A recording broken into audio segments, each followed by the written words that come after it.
I spent years trying, failing, and feeling stuck until I found one simple secret. Nobody told me this before, and when I finally learned it, everything changed. Today, I'm going to share it with you step by step, and I promise, by the end of this video, you'll never look at English the same way again. Have you ever felt this struggle too? Tell me in the comments. I'm curious to know your story. Chapter 1: The Struggle. I remember sitting in my classroom, looking at the textbook in front of me, and feeling like the words were dancing just to confuse me. I knew I was supposed to learn English. I wanted to. But every time I tried to speak, my mouth felt heavy, my tongue stuck, and my mind went completely blank. I would practice in my head, but when it was my turn to say something out loud, my voice would shrink until even I could barely hear it. And that felt awful. Have you ever felt like you have so many thoughts inside you, but they get locked away just because you can't find the right English words? It wasn't just in the classroom. I would see people talking confidently in English on TV, in movies, or even in my own city, and I would think, how do they do it? They didn't look nervous.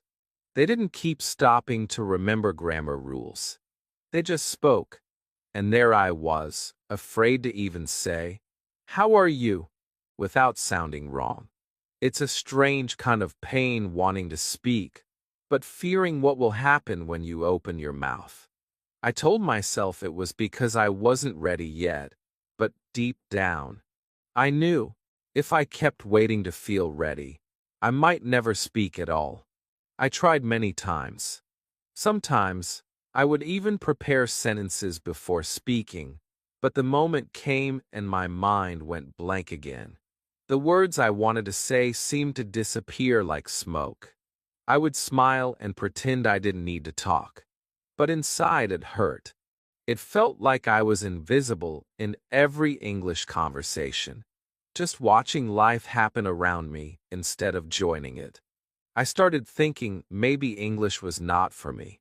Maybe some people just have a talent for languages, and I wasn't one of them. But here's the truth I didn't understand back then. It wasn't that I couldn't learn English. It was that I was learning it in a way that made me afraid to use it. I thought I needed to memorize everything before I could speak anything. I thought mistakes were bad, so I avoided them at all costs. I didn't realize that by trying to be perfect, I was actually stopping myself from learning at all. And that's the trap many learners fall into, maybe you too. One day, something happened that began to change my thinking. It wasn't a big event. Nobody stood on a stage and gave me magical advice. It was something small, something so normal, but it opened my eyes. I saw a person speaking English, and they weren't perfect at all. They made mistakes. They used simple words. But still, they spoke fluently. They communicated. They were confident. And in that moment, I started to wonder, maybe fluency is not about perfection at all. That little thought stayed with me. It didn't give me confidence overnight, but it planted a seed. And as I kept struggling, I also kept thinking, if they can do it without being perfect, maybe I can too. That thought was the first step out of my invisible prison. I didn't know it yet, but I was getting closer to the secret that would change everything about how I learn and speak English. So, if you're watching this and you feel stuck, silent, or scared to speak, stay with me, because I'm going to show you the exact path I took from being the quiet one in the corner to being someone who can speak freely, even without knowing every word. And it starts with the moment I discovered that secret. Chapter 2: The Discovery. It was an ordinary day, the kind of day where nothing special is supposed to happen. I was sitting in a small cafe, just enjoying a cup of tea and watching people go by. At the table next to me, a man and a woman were speaking in English. At first, I didn't pay attention. I was too busy stirring my tea and thinking about my own problems with the language. But then something caught my ear. The man was making mistakes, obvious ones. He used the wrong tense, he mispronounced a word, and sometimes he stopped to think. And yet, the woman he was talking to understood him perfectly. They were laughing, enjoying the conversation, not caring about the little errors. I froze for a moment. My whole life, I thought mistakes in English were like red lights. If you make one, everything stops. But here was a person who seemed to walk right through those red lights and still reach his destination. He wasn't worried about grammar. He wasn't searching for perfect words. He was focused on one thing, keeping the conversation alive. And the more I listened, the more I realized it was working. As I sat there, a strange feeling grew inside me. I thought about all the hours I spent studying rules, memorizing word lists, and waiting to feel ready. I thought about the times I stayed silent because I was scared to make a mistake. And now, here was living proof that my way was all wrong. This man had something I didn't, not perfect English, but the courage to use what he knew without waiting for perfection. I leaned back in my chair and thought, if he can do this, why can't I? It wasn't about being born with a gift. It wasn't about studying for 10 years. It was about using the English you already have, even if it's just a few words. Even if it's not correct all the time. The conversation matters more than the mistakes. That realization hit me like a quiet thunderstorm, not loud, but powerful enough to shake something inside me. I began to think about my own English differently. Maybe I didn't need to know everything before I spoke. Maybe I just needed to start speaking with what I already had. Even a small step would be better than standing still. The man and woman finished their drinks and left, still smiling. I never saw them again, but what they left behind in my mind was more valuable than any English class I had taken. It was proof. Proof that my fear of mistakes was the real problem, not my English. Proof that fluency isn't about knowing all the rules, it's about using what you know right now. That day was the beginning of a big change. I didn't know it then, but this moment was my doorway to the secret that nobody had told me. The seed had been planted, and now it was time to grow it into something bigger. Something that would change the way I speak forever. Chapter 3: Doing It Wrong. For years, I thought I was learning English the right way. I had my grammar books. I had long vocabulary lists. I had my notes full of rules and exceptions. I would sit for hours, memorizing and repeating, thinking that one day, after I learned enough, I would finally be ready to speak. It felt safe hiding behind study materials. It was like preparing for a race that I never actually ran. I told myself, I'm not ready yet, but soon. Except soon never came. I remember evenings when I sat at my desk, reading sentences from my textbook over and over, thinking that if I repeated them enough, they would somehow jump into my real conversations. But when the moment came to actually use English at work, with a tourist, or online, I froze.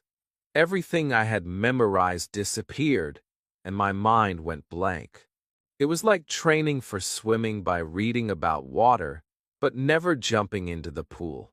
The truth is, I was making the same mistake most learners make without even realizing it. I was learning about English, not learning to use English. I could explain grammar terms like present perfect and past continuous, but I couldn't order coffee without feeling nervous. I could write a perfect sentence in my notebook, but I couldn't say, I need this, without thinking for 5 seconds first. That's when it hit me: knowledge and fluency are not the same thing. Looking back, I can see why my old method failed. I was waiting for perfection before I started speaking. I thought mistakes were a sign of failure, so I avoided them. I thought fluency was something I would magically get after I learned enough. But the truth? The only way to be fluent is to start speaking before you're ready. You don't learn to play the guitar by studying the notes. You learn by playing it badly, at first, and better over time. I also wasted so much time learning words I never used. I would memorize photosynthesis, but couldn't say, "I'm hungry." I was proud of knowing advanced vocabulary, but it was useless in my daily life. That's another trap, learning random words without connecting them to real life. It's like filling your bag with tools, but never building anything. The worst part? This way of learning slowly kills your confidence. Every time you stay silent, you train your brain to believe speaking is dangerous. Every time you avoid mistakes, you make mistakes feel bigger in your mind. I didn't see it at the time, but my fear was growing, not my fluency. But here's the thing: when I saw that man in the cafe speaking imperfect English, but still communicating, something inside me started to shift. I began to question everything I was doing. If my method wasn't giving me results after years, why was I still doing it? And more importantly, what if there was another way? I didn't know it yet, but I was about to completely break the old rules I had been following. I was about to stop chasing perfection and start chasing connection. That's when I truly began to understand the secret, and in the next part, I'll finally tell you exactly what it is. Chapter 4: The Secret. Here it is. The moment I had been waiting for without even knowing it. After years of struggle, after all those silent moments, after the endless vocabulary lists and grammar drills, I finally saw the truth. The real secret to speaking English fluently is this: you don't need to know everything before you speak. You just need to use what you know now and keep using it every day. It sounds simple. Too simple. I can almost hear the doubt in your mind. That can't be it. There must be more. But that's the trap. We believe fluency comes from collecting thousands of words, mastering every tense, and speaking only when we are ready. But in reality, the people who become fluent are the ones who start speaking early, speak often, and learn along the way. They don't wait for perfect. They grow through imperfect. Think about it: children don't wait until they understand every grammar rule before they start talking. They listen, they copy, they use simple words again and again. They make mistakes in every sentence, but they keep going. And because they keep going, they get better without even realizing it.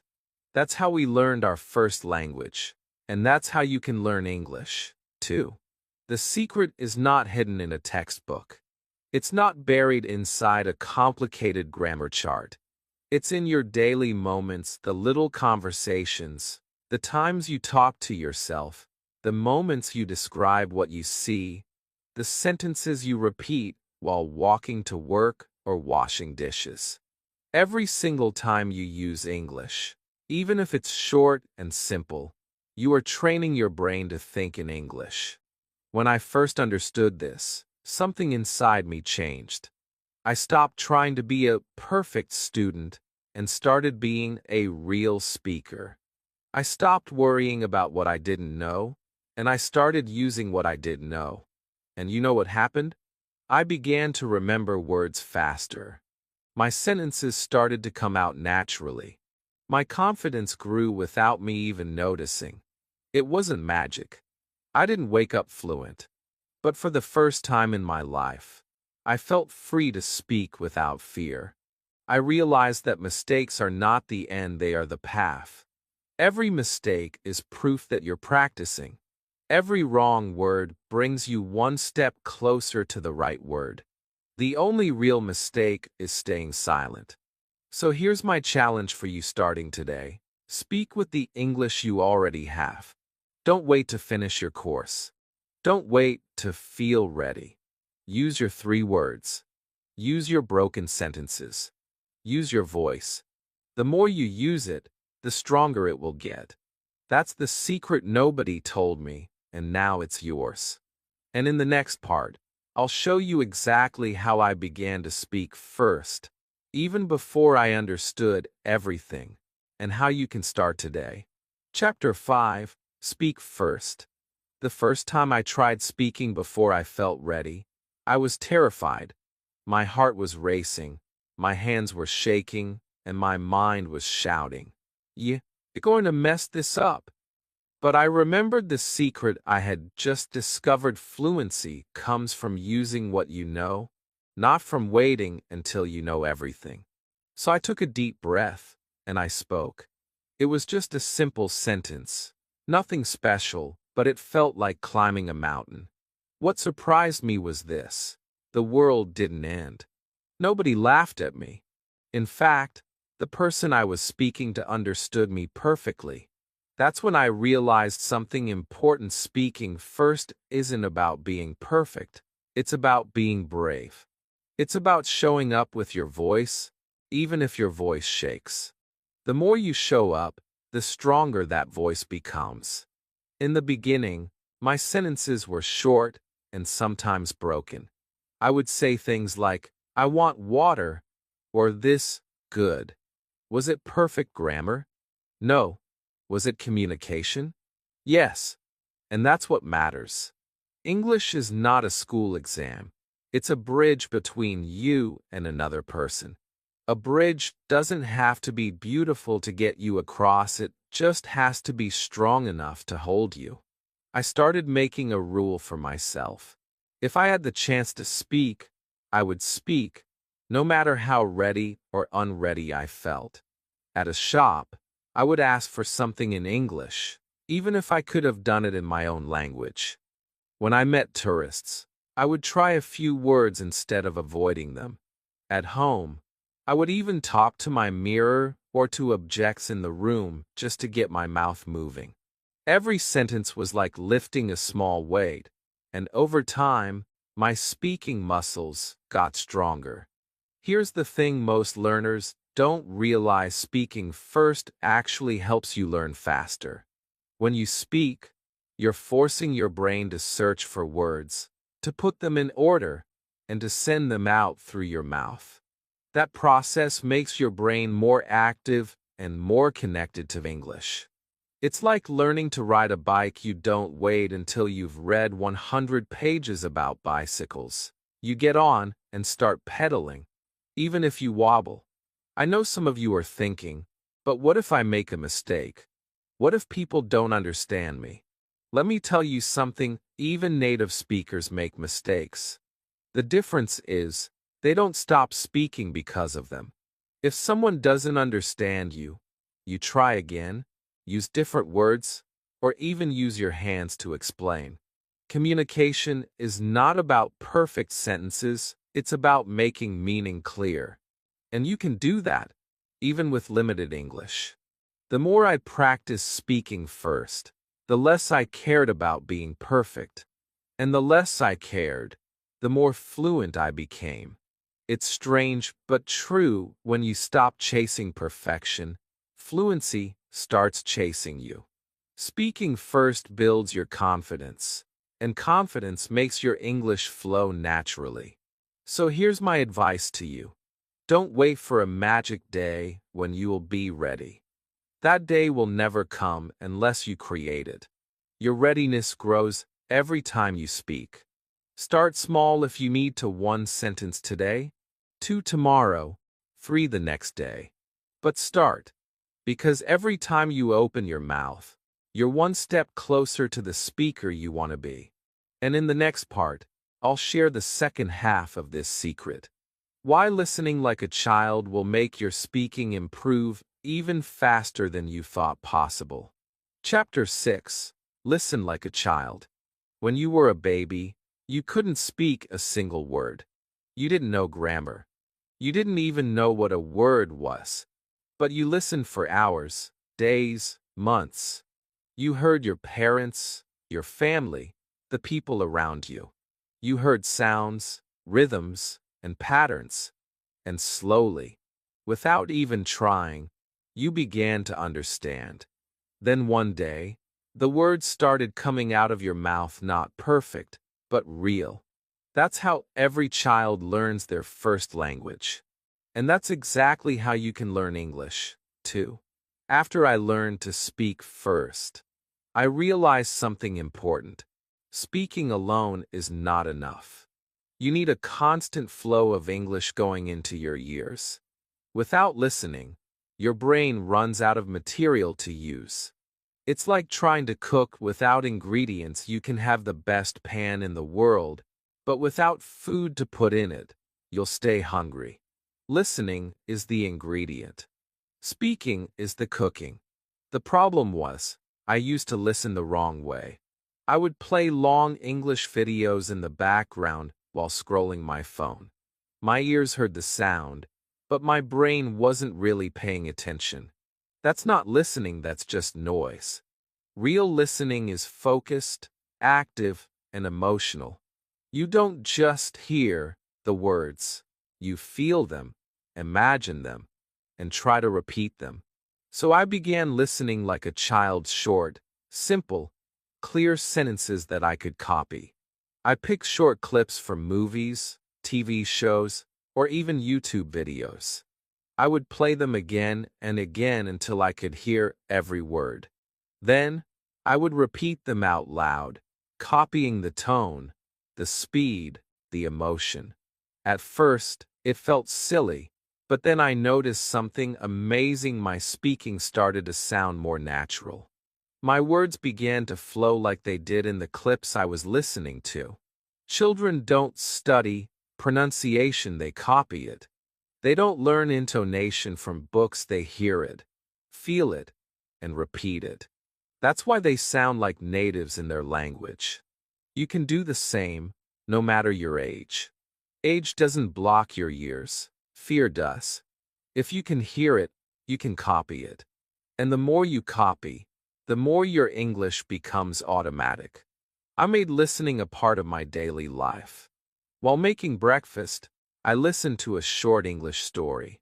While walking, I listened to a conversation between two native speakers. While cleaning, I played English songs and tried to sing along, even if I didn't know every word. The more I surrounded myself with English, the more it started to feel like a normal part of my life, not something I had to study, but something I lived with. And here's the magic: listening like this makes speaking easier. The phrases you hear often start to pop into your mind when you speak. You don't have to build sentences from zero. You just pull them from what you've heard before. That's why listening like a child is not a waste of time. It's the fastest way to fill your brain with ready-to-use English. So here's my challenge for you. Today, find one short English clip, just 10 to 20 seconds long. Listen to it 5 times. Try to repeat it exactly. Don't worry if it's perfect. Tomorrow, do it again with a new clip. In 1 week, you'll be surprised how much better your speaking feels. In the next part, I'll show you how small sentences, just a few words long, can transform your English and make you sound more confident than ever. Chapter 7: Small Sentences. For a long time, I thought fluency meant using big, impressive sentences. I imagined myself speaking English like the people in movies, long, flowing speeches full of perfect grammar and advanced vocabulary. But in reality, every time I tried to speak like that, I got stuck. I would start strong, but halfway through, I'd forget the next word.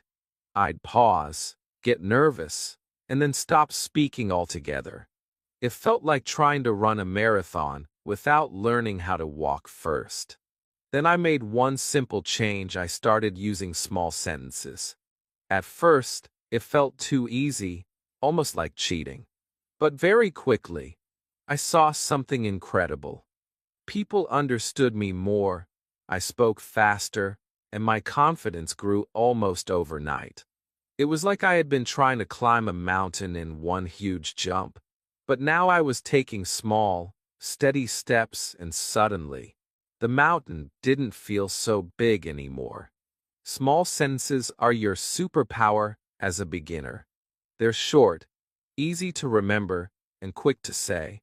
You don't need to plan them in your head for minutes before speaking.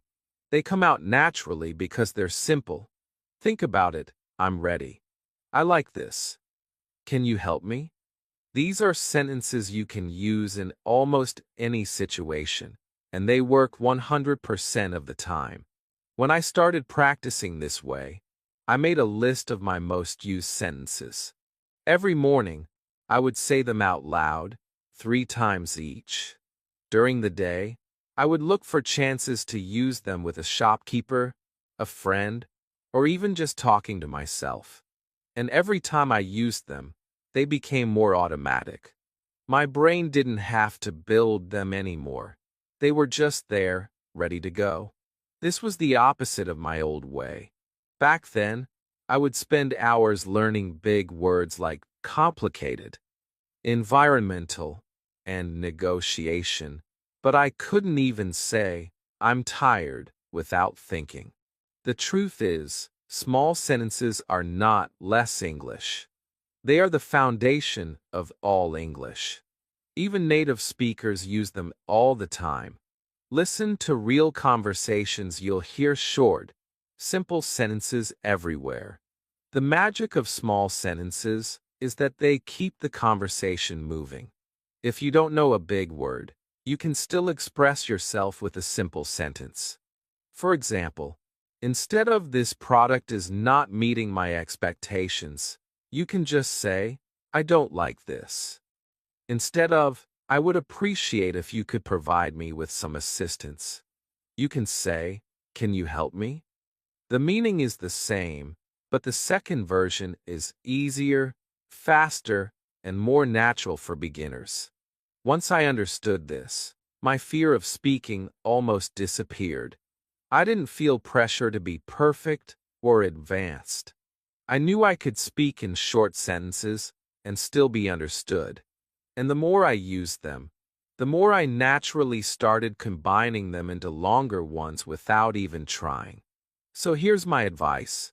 Make your own small sentence bank. Write down 10 to 15 sentences you can use every day.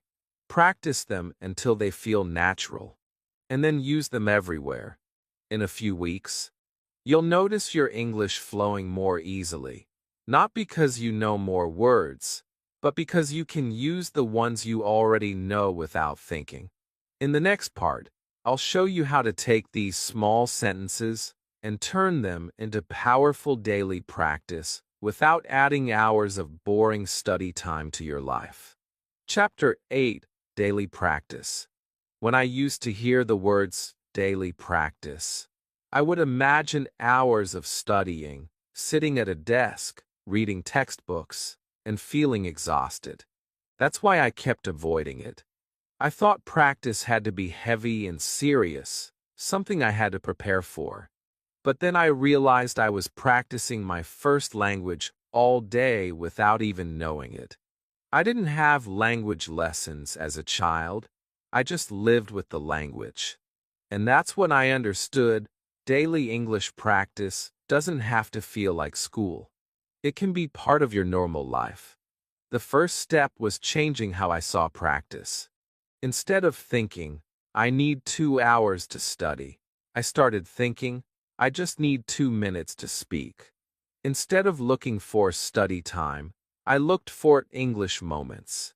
These were small windows in my day when I could slip English in, naturally brushing my teeth, cooking, walking to the shop, waiting for the bus. I turned each of those moments into practice time. In the morning, while making my tea, I would talk to myself in English. "I'm boiling water. I'm pouring tea. This smells nice." While walking to the store, I would describe what I saw. A red car, a tall building, a busy street. It didn't matter if anyone heard me. The goal wasn't to impress. The goal was to keep English alive in my mouth. I also learned that daily practice works best when you mix it with things you enjoy. I love listening to music, so I found English songs I liked. I listened to them while doing chores and tried to sing along, even if I got the words wrong. I love movies, so I watched short clips in English and repeated the lines. I love talking to friends, so I set a rule. Once a day, I'd send a short English voice message to someone, even if it was just saying hello. The magic of daily practice is that it doesn't feel like extra work. You're not adding stress to your day. You're replacing small moments of silence or waiting with English. It becomes a habit, just like brushing your teeth. You don't ask yourself, "Do I have time to brush my teeth today?" You just do it. And soon, you don't ask yourself, "Do I have time to practice English today?" You just do it. The best part? Daily practice is what makes your English stick. Studying once a week for hours will never give you the same result as practicing a little every day. Your brain learns better in small, repeated doses. And when you practice daily, your progress feels almost invisible at first. But then one day, you notice you can say things faster, remember words quicker, and understand sentences without translating. I remember one moment when I went to a shop, and without thinking, I greeted the shopkeeper in English, asked for what I needed, and thanked them all naturally, without planning it in my head. That was the moment I realized daily practice had rewired my brain. English wasn't just something I studied anymore. It had become part of me. So here's your challenge. Find at least 3 English moments in your day: morning, afternoon, and evening. Keep them short, just 1 to 2 minutes each. Talk, listen, repeat, or read something in English. Do it every day. It may feel small now, but these small drops will fill your ocean of fluency. In the next part, I'll tell you why making mistakes during this daily practice isn't something to fear, it's actually the sign that you're doing it right. Chapter 9. Mistakes Help. When I first started speaking English, every mistake felt like a disaster. If I used the wrong word or mixed up tenses, I would feel my face getting hot. I would replay the moment in my head for hours, thinking, "Why did I say that? Why didn't I say it correctly?" It was exhausting, like carrying a heavy bag full of all my past mistakes. And the heavier it got, the more I avoided speaking. But here's the truth I wish someone had told me from the start. Mistakes are not proof that you're bad at English, they're proof that you're learning it. Think about it. A child learning to walk doesn't just stand up and run perfectly on the first try. They fall again and again. Each fall teaches them balance. Each stumble brings them closer to walking. The falls are not a sign of failure. They are part of the success. The turning point for me came during a conversation with a tourist. I was nervous, but I spoke anyway. Halfway through, I realized I had said something completely wrong, the wrong tense, the wrong word order. I froze, ready for the tourist to laugh or correct me. But instead, they just smiled and responded to what I meant, not what I said. In that moment, I understood something powerful. People care more about your message than your mistakes. From that day on, I started treating mistakes like teachers. Every time I made one, I didn't hide from it, I looked at it. I asked myself, what can I learn from this? Sometimes I would correct myself right away. Sometimes I would remember it later and practice the right way. But the important thing was this: I didn't let mistakes stop me from speaking. The funny thing is, the more I accepted mistakes, the less I made them. Why? Because speaking without fear allowed me to practice more, and more practice naturally made me better. When I was scared of mistakes, I spoke less. When I accepted mistakes, I spoke more. And the more I spoke, the faster I improved. It's like learning to play the guitar. The more wrong notes you hit, the sooner you'll find a right ones. I also noticed something else: mistakes often make conversations more human. When you speak perfectly, the other person might feel like they're talking to a textbook. But when you make a small error, they often feel more relaxed, like they're talking to a real person. And sometimes, those mistakes even make the conversation more fun. I've had moments where a wrong word made us both laugh, and that laughter made me remember the correct word forever. So now, whenever I make a mistake, I don't think, "I'm bad at this." I think, "Great, another step forward." I know that every fluent English speaker you see has made thousands of mistakes to get there. The only difference between them and the ones who stay stuck is that they didn't quit because of those mistakes. Here's your challenge. For 1 week, speak English every day and don't try to be perfect. In fact, expect to make mistakes. Welcome them. At the end of each day, write down one mistake you made and the correct way to say it. Do this for a week, and you'll see that your mistakes are actually building your fluency. In the next part, I'll share how I created my own English world, a space where I was surrounded by the language, even when I was at home, and how that pushed my fluency even further. Chapter 10: Your English World. When I started learning English, I treated it like a visitor. It came into my life only during class, when I opened my textbook, or when I forced myself to study. Then, after an hour or two, I would send it away and go back to my normal language. That was my mistake. English wasn't part of my life. It was just a guest. And guests don't stay long. One day, I decided to flip that idea completely. Instead of letting English visit, I invited it to live with me. I wanted it everywhere: in my room, on my phone, in my free time, in my thoughts. I didn't want it to be a separate study thing. I wanted it to be my normal. And that's when I began building my own English world. The first step was my phone. I changed the language settings to English. At first, it was strange. I couldn't find some options. I had to guess what certain words meant. But guess what? In just a few days, I started recognizing them naturally. Words like settings, storage, gallery became part of my vocabulary without me even trying to memorize them. Every time I used my phone, I was practicing English. Then, I filled my space with English. I put sticky notes on things around my room: mirror, door, desk, cup. Every time I looked at them, my brain connected the object to the word without translation.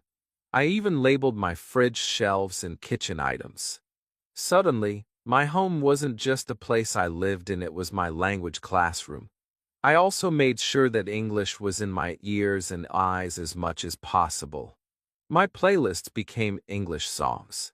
My YouTube recommendations became English videos. My social media followed English-speaking creators. Even when I didn't fully understand, I was surrounding myself with the rhythm, tone, and sound of the language. It was like soaking in English all day, every day. The beautiful thing about creating your English world is that you stop depending only on study time to improve. Learning becomes part of your daily habits. You might be cooking, cleaning, or even relaxing, but English is still flowing into your mind. This constant exposure keeps your brain connected to the language so it doesn't switch off when you're not studying. And it's not just about input, it's about output too. In my English world, I talk to myself constantly. If I made tea, I'd say, "I'm boiling water." If I looked outside, I'd say, "It's sunny today." If I saw something new, I'd ask myself in English, "What's that called?" This made speaking feel normal, not like a special event I had to prepare for. The more I lived in my English world, the more my confidence grew. It didn't matter if I traveled abroad or stayed in my hometown, I carried English with me. And that's the real power of this idea. You don't need to be in an English-speaking country to be in an English world. You can build it right where you are. Here's your challenge. For the next 7 days, change at least 3 things in your environment to English. It could be your phone language, your music playlist, your sticky notes, or your YouTube feed. Live with English, not just visit it. Soon, it will stop feeling like a foreign language and start feeling like part of who you are. In the next part, I'll show you how to turn this English world into a daily habit that you follow without even thinking about it, so fluency becomes automatic. Chapter 11. Make it a habit. The truth is, even the best English practice plan in the world is useless if you only do it once in a while. Learning English is like growing a plant. You can't water it once a month and expect it to bloom. You have to give it small, regular care. That's what turns English from something you study into something you live. And the only way to make that happen is by turning it into a habit. When I first started, my English practice was all over the place. One day I would study for 3 hours, then I'd do nothing for a week. My progress felt slow, and I would often forget what I learned. It was like building a sandcastle and then watching the waves wash it away. That's when I realized I didn't need more time, I needed more consistency. Even 10 minutes every day would be better than 3 hours once in a while. The magic of habits is that they take away the question, should I do this today? Instead, you just do it, without debate. You don't think, should I brush my teeth today? You just brush. And English can be the same. Once it becomes part of your daily routine, you no longer rely on motivation to keep going. You rely on momentum. I started small. Every morning, before touching my phone or talking to anyone, I spent 5 minutes in English. Sometimes I listened to a short audio clip. Sometimes I read a few lines from an English book. Sometimes I just spoke a few sentences to myself in the mirror. It didn't matter what I did, what mattered was that I did it every single day. To keep myself accountable, I used a habit tracker. It could be a notebook, an app, or even a calendar where you put a big X on each day you complete your practice. I made a rule: don't break the chain. Even if I was tired or busy, I would do anything in English, just so I could keep my streak alive. And over time, those little X marks became a wall of proof that I was showing up for myself every day. The amazing thing about habits is that they grow stronger the longer you keep them. At first, 5 minutes of English felt small. But soon, I wanted to do more. 5 minutes became 10. 10 became 20. Without forcing it, my daily English time doubled just because I was enjoying the process. And here's the biggest secret about habits. They don't just build your language, they build your identity. When you practice every day, even for a short time, you start seeing yourself differently. You stop saying, I'm learning English, and start saying, I'm an English speaker. And that change in identity is what makes fluency last. So here's my challenge. For the next 30 days, make English your daily habit. Choose a fixed time, morning, afternoon, or night, and spend at least 5 minutes using English. Track it. Don't break the chain. By the end of the month, it won't feel like a task anymore. It will feel like part of who you are.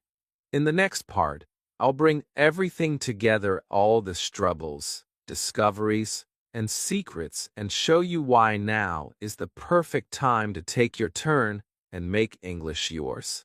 Chapter 12, Your Turn. You've been with me through this whole journey, from the struggle of staying silent, to the discovery that perfection is not the goal, to the secret that speaking and listening every day can change everything. You've seen how small sentences, daily practice, and a fearless attitude toward mistakes can turn English into a living part of your life. But now, we've reached the most important part of this story, the part that's no longer about me. It's about you. Right now, you have a choice. You can take what you've heard in these chapters and let it fade away, going back to the old habits that kept you stuck. Or you can decide that today is the day you start living this secret. Not tomorrow, not next week, today. Because every day you wait is another day you could have been growing. And every time you open your mouth, you're either moving closer to fluency or staying exactly where you are. Here's the truth. Nobody is going to hand you fluency. No teacher, no course, not even me, because fluency isn't given, it's built. And it's built one sentence, one conversation, one brave moment at a time. You don't need to be in an English-speaking country. You don't need to be rich. You don't need to have a special talent. You just need the courage to use what you have, right now, and the discipline to keep going. Imagine yourself 1 year from today. If you start speaking, listening, and living in English now, your future self will thank you. You will walk into conversations without fear. You will order food, make friends, travel, work, and dream in English. And all of that starts with one decision, the decision to start now. I can tell you this from my own journey. The moment I stopped waiting to be perfect and started using my imperfect English, everything changed. The fear didn't disappear overnight, but it got smaller every time I spoke. My confidence didn't arrive suddenly, but it grew stronger with every word I said. And that growth never stopped because I never stopped showing up. So here's my final challenge for you. Speak one sentence in English today. Just one. Say it to a friend, a family member, a stranger, or even to yourself in the mirror. Then tomorrow, say 2. The day after, say 3. Build your fluency one small brick at a time, and don't let fear take away another day of your progress. And if you're ready to walk this path with me, to keep learning, keep practicing, and keep building your English world, then stay connected. Like this video so more learners can find it. Comment your first English sentence below so we can celebrate your start together. And most importantly, subscribe to my channel, Unleash Your English, because this journey isn't over. The secret is yours now, but the next steps, the next victories, and the next breakthroughs are still waiting for you. This is your turn. Take it. Speak. And don't stop. Now it's your turn to speak up. Don't let another day pass without using your English, even if it's just one sentence today. Share your first sentence in the comments so we can cheer you on. If this video lit a fire in you, hit that like button so more learners can find it. And subscribe to Unleash Your English for more secrets, stories, and daily motivation to keep you moving forward. Turn on the bell so you never miss your next step to fluency. Your English journey starts right now. Let's make it unstoppable.